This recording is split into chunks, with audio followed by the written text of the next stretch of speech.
It was the cry heard around the world. This was the scene 2 years ago when an earthquake leveled Haiti's capital.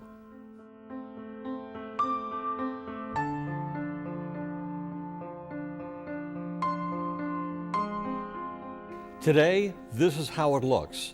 Not much has changed. Families living in makeshift tents with no sanitary water to drink. Pas de moyens pour faire besoin de physiologie, pas de moyens de logement, social, pas rien du tout. Ressources humaines, pas rien du tout. Situation vraiment compliquée là pour nous. Dépassé. CNN correspondent turned filmmaker Michelle Mitchell documented the current living conditions in Haiti.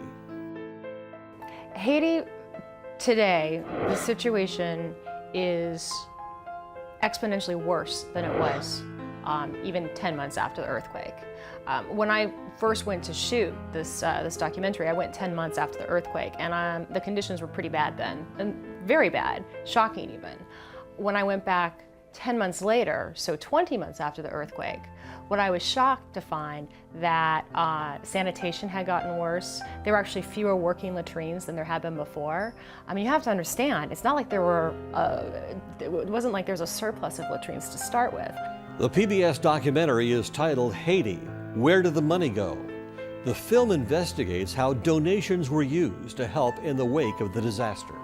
Because a lot of money was donated to major charities after the Haiti earthquake. In fact, in the United States, it was 50% of US households donated specifically to help Haiti. That's an extraordinary number. The cost of living in Port-au-Prince has soared by 300%. In order to rent office space, that's very expensive. In order to get those computers there, that's very expensive. The last statistic I saw was that to have an expat aid worker in country costs an organization $250,000. That's salary, that's housing, that's the driver, that's meals, it's all that stuff. So that's where the money goes. And again, nothing wrong with that. It's just, you know, there is virtually no record of how they spent it. The reconstruction progress in Haiti has been very slow.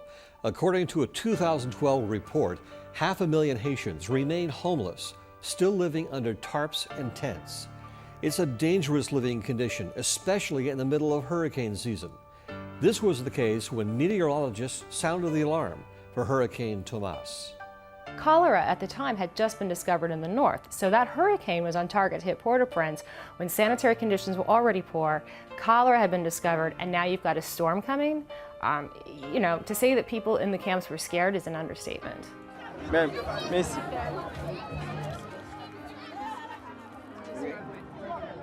La pluie a tombé, l'eau a tombé, la ligne a tombé. Vieux bois, on fait une sorte de poudre qui a tombé malgré le pourri. One of the things that we kept hearing after the earthquake is that the Haiti's infrastructure was already very weak prior to the earthquake, and it's worsened after the earthquake. So it's quasi non-existent right now. FANM MBastien is the president of FANM, a local organization focused on helping Haitian women better their lives in South Florida. Her greatest concern is for those family members living in Haiti. We are seeing that we are intensifying the campaign because we know that the hurricane season is fast approaching, and whenever we hear hurricane or rainy season in Haiti, it means that people, you know, women, children for the most part, because in times of crisis, women and children are the most vulnerable, you know, women, children, and the elderly, you know, are at risk. While South Florida has its own storm season threats, none compares to the deadly ones our neighbors in the South have to endure. If you have an organization in Haiti that you collaborate with, now is the time, you know, to raise some money and assist them. We at FANM, we like to invest resources in organizations that are contributing to transform their communities, because we don't believe in giving. We want to put tools in the hands of our family members in Haiti so they can contribute to the transformation of their own neighborhoods. There's many ideas of how people can help.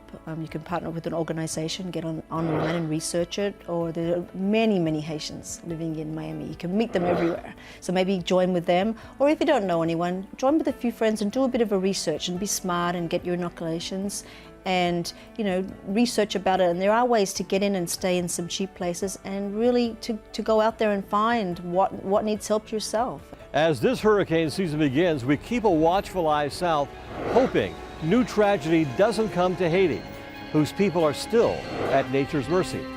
I'm Spiro Canton for Comcast Newsmakers in Little Haiti. Thank you for joining us.